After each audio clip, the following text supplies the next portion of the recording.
How to search in conversation by date on Truecaller. Hello guys, in today's video I'm gonna show you how to do it easy and quick. First open Truecaller and now go to messages and select any chat you want,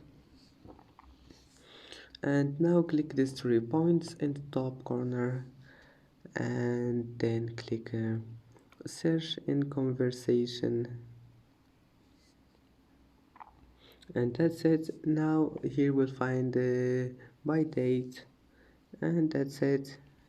Just select any date you want and then click this one, jump to date, and that's it. And that's it for today's video. If you like this video, please don't forget to like and don't forget to subscribe, and thank you for watching this video until the end, and see you in the next video.